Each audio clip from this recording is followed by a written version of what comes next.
Did you know Beethoven counted exactly 60 beans each time he brewed a cup of coffee?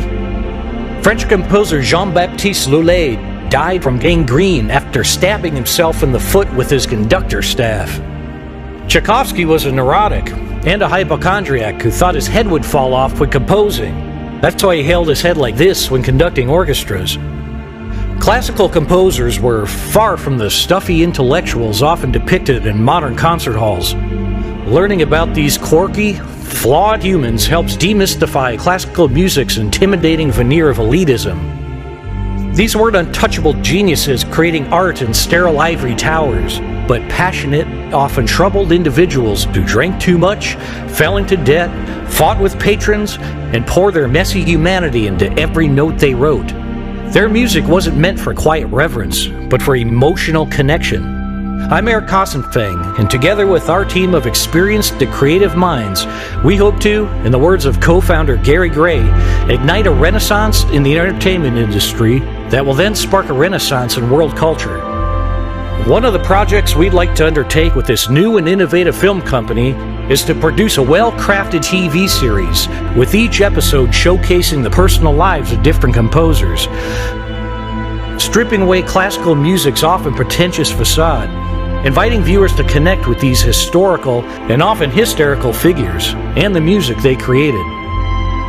On a similar note, literature's greatest authors were far from the dignified figures often portrayed at university lecture halls.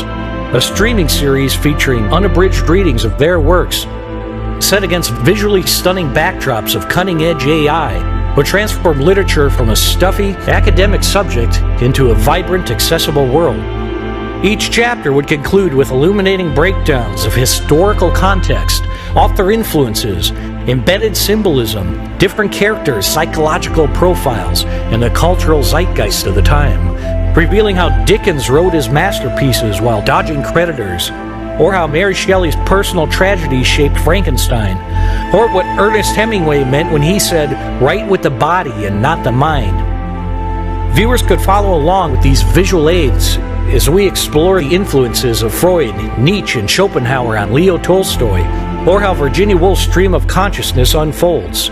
Such a format would preserve the integrity of these original publications while helping viewers recognize that great literature emerges not from lofty intellectual exercise, but from deeply human experiences that resonate across centuries. And finally, we envision creating films that challenge the artificial divide between art house and mainstream cinema, crafting visual experiences where meaning and metaphor take precedence over spectacle, that remain accessible to broader audiences through masterful storytelling. 2001: A Space Odyssey is a prime example of such a film, and a good benchmark. Truly transcendent cinema need not choose between commercial appeal and artistic integrity.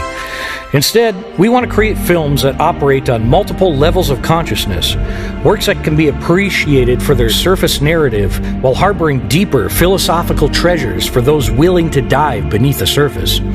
Through this approach, we will demonstrate that thoughtful, meditative filmmaking can resonate with audiences seeking both entertainment and enlightenment, proving that the most profound experiences often arise not from elaborate special effects, but from the careful orchestration of image, sound, and idea in service of deeper truth. Well, looks like we've reached the golden hour of the day, where shadows cast long and a golden hue falls across the land.